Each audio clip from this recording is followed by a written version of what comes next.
Kita mengenal kucing dari satu suara, meong. Saking identiknya, kalau disuruh menirukan kucing, hampir semua orang pasti mengeluarkan suara yang sama.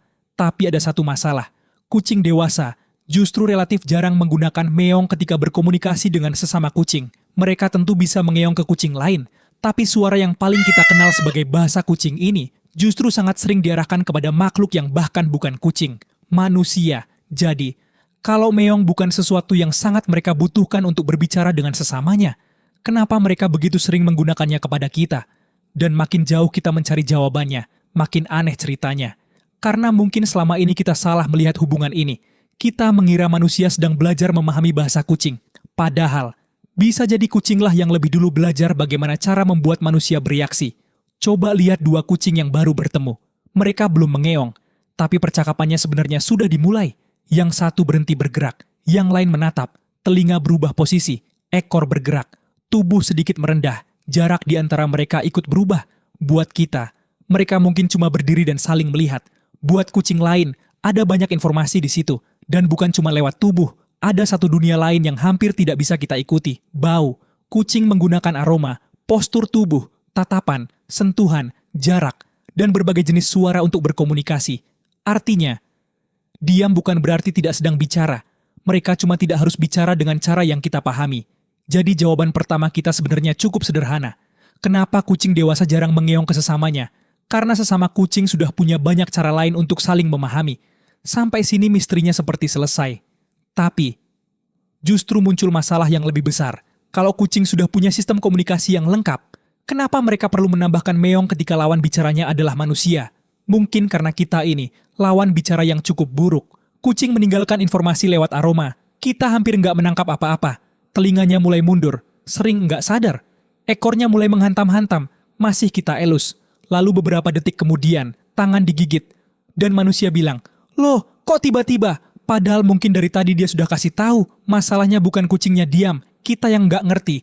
Tapi ada satu saluran yang manusia sangat sulit abaikan, suara. Seekor kucing bisa duduk di depan mangkuk kosong cukup lama. Dan kita belum tentu melihatnya. Tapi begitu terdengar, meong, kita menoleh. Oke, sekarang kita punya jawaban kedua. Kucing punya banyak cara untuk berbicara dengan sesamanya. Tapi untuk berbicara dengan manusia, suara bekerja sangat baik. Masalah berikutnya, dari mana suara itu datang?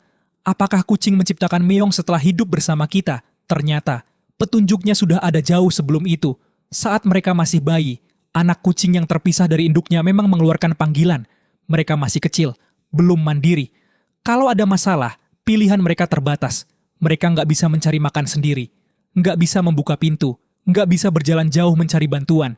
Jadi salah satu hal paling efektif yang bisa dilakukan adalah memanggil. Masuk akal. Kalau tubuhmu kecil dan kamu membutuhkan bantuan, lebih mudah membuat induk datang kepadamu. Tapi setelah dewasa, keadaan berubah. Kucing sudah jauh lebih mandiri. Ia bisa bergerak, menjaga jarak, membaca kucing lain, dan kebutuhan untuk menggunakan panggilan seperti saat masih kecil pun berkurang. Tapi, pada kucing yang hidup bersama manusia, suara itu tidak benar-benar kehilangan kegunaannya. Karena sekarang ada makhluk lain yang bisa dipanggil. Makhluk yang punya makanan, punya tangan, bisa membuka pintu, bisa mengambil mainan di bawah lemari, dan bisa dibuat bangun jam 5 pagi. Kita. Nah, dari sini muncul satu dugaan yang sangat menarik. Kalau anak kucing memanggil induknya, dan kucing dewasa memanggil manusia, apakah itu berarti kucing menganggap kita sebagai ibunya? Jawabannya, enggak sesederhana itu. Kucing enggak perlu menganggap kita sebagai induknya. Dia cuma perlu menemukan satu hal, manusia merespons. Bayangkan ada kucing di depan pintu. Dia duduk, pintu tetap tertutup. Dia mengeong, kamu datang, dan pintunya terbuka. Besok dia mencoba lagi, meong, pintu terbuka. Di dapur, meong, makanan datang. Di sofa, meong. Manusia memberikan perhatian. Nggak perlu ada rencana jahat, cukup ada satu pola. Aku melakukan ini. Lalu sesuatu yang kuinginkan terjadi. Jadi perilakunya diulang. Dan disinilah jawaban kita berubah lagi. Mungkin kucing tidak terus mengeong kepada manusia karena menganggap kita induknya. Mungkin meong bertahan karena meong berhasil. Tapi tunggu, kalau kucing yang memakai meong untuk berkomunikasi dengan kita, harusnya kita sudah jago menerjemahkannya kan? Ada meong lapar, meong buka pintu, meong ingin bermain, seperti kamus. Ternyata, nggak sesederhana itu. Ketika manusia diminta mendengarkan meong dari situasi berbeda, lalu menebak konteksnya, hasilnya tidak terlalu bagus. Kita bisa menangkap sebagian informasi, Tapi kemampuan menentukan maksud yang tepat hanya dari suaranya tetap terbatas. Dan ini aneh, karena pemilik kucing sering yakin banget, oh, kalau yang ini dia lapar, kalau yang itu dia minta masuk. Kalau kita nggak terlalu jago menerjemahkan meong asing, kenapa kita merasa sangat paham kucing kita sendiri? Mungkin karena yang kita pelajari bukan bahasa kucing. Kita belajar bahasa satu kucing. Bayangkan suara yang sama sudah kamu dengar 100 kali. Setiap kali muncul, kucingmu berjalan ke mangkuk. Besok muncul lagi, mangkuk lagi. Lama-lama kamu tahu harus ke dapur. Tapi di saat yang sama, kucingmu juga belajar. Dia mencoba suara, kamu merespons. Dia mengulanginya, kamu merespons lagi. Sedikit demi sedikit, dua spesies yang tidak berbagi bahasa yang sama membangun pola bersama. Bukan kamus universal, lebih mirip kode pribadi. Dan sekarang pertanyaannya berubah. Bukan lagi bagaimana manusia memahami kucing, tapi seberapa baik kucing memahami manusia. Karena suara tertentu ternyata bukan cuma menyampaikan pesan. Ada suara yang bisa membuat kita merasa harus melakukan sesuatu. Untuk melihatnya, kita harus meninggalkan meong sebentar. Masuk ke suara lain, dengkuran. Biasanya kita menganggap dengkuran sebagai tanda kucing nyaman. Tapi beberapa kucing menghasilkan dengkuran berbeda ketika meminta sesuatu, terutama makanan. Di dalamnya, bisa muncul komponen suara bernada lebih tinggi. Ketika manusia mendengarnya, suara itu dinilai lebih mendesak dan lebih sulit diabaikan dibanding dengkuran biasa. Bukan berarti kucing memahami cara kerja otak manusia. Dia cuma perlu tahu satu hal. Yang ini berhasil. Kalau suara A tidak bekerja, tapi suara B membuat manusia lebih cepat datang, suara mana yang lebih berguna? B. Dan tiba-tiba hubungan ini terlihat berbeda. Jam 6 pagi, kucing mengeong, kamu membuka mata. Dia jalan ke pintu, kamu mengikuti. Dia menuju dapur, kamu mengikuti lagi. Dia duduk di depan mangkuk, kamu mengambil makanannya. Kalau dilihat dari luar, siapa yang sebenarnya sedang melatih siapa? Tapi ini belum bagian paling besar dari ceritanya. Hubungan kucing dan manusia sudah berlangsung sangat lama. Jadi apa yang terjadi kalau pola seperti ini berjalan bukan berbulan-bulan, tapi selama proses domestikasi?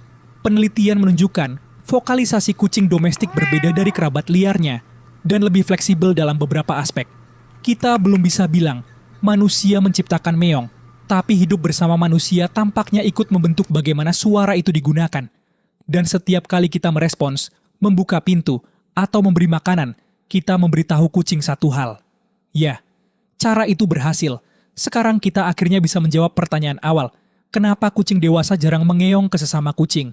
Karena mereka sudah punya banyak alat komunikasi yang kita sendiri sulit pahami. Aroma, tubuh, ekor, telinga, tatapan, jarak, sentuhan, dan berbagai suara dalam situasi tertentu. Mereka bisa mengeong ke sesama kucing, tapi dengan manusia, meong menjadi jauh lebih berguna. Karena kita adalah lawan bicara yang aneh. Kita payah membaca bau mereka, sering salah membaca tubuh mereka, tapi sangat mudah dipanggil pakai suara. Jadi, meong menjadi semacam jembatan. Satu cara bagi dua spesies yang tidak punya bahasa alami yang sama untuk tetap saling memahami.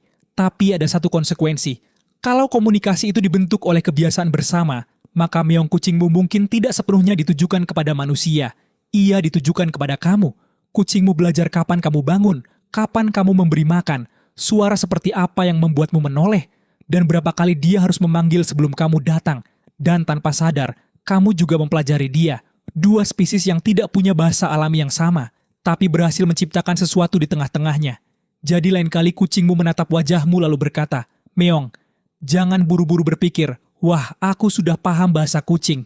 Karena mungkin yang lebih mengesankan bukan kemampuan manusia memahami mereka, tapi kemampuan mereka memahami kita. Satu suara, kamu menoleh. Suara berikutnya, kamu berdiri. Beberapa detik kemudian, pintu terbuka, mangkuk terisi, dan kucingmu kembali diam. Jadi mungkin pertanyaan terakhirnya bukan lagi, kenapa kucing mengeong kepada manusia? Tapi, sejak kapan mereka sadar kalau kita bakal nurut? Kalau kamu suka cerita tentang kucing yang ternyata jauh lebih dalam dari kelihatannya, subscribe Sohib Kucing. Di sini kita nggak cuma lihat tingkah mereka, kita cari tahu alasan di baliknya.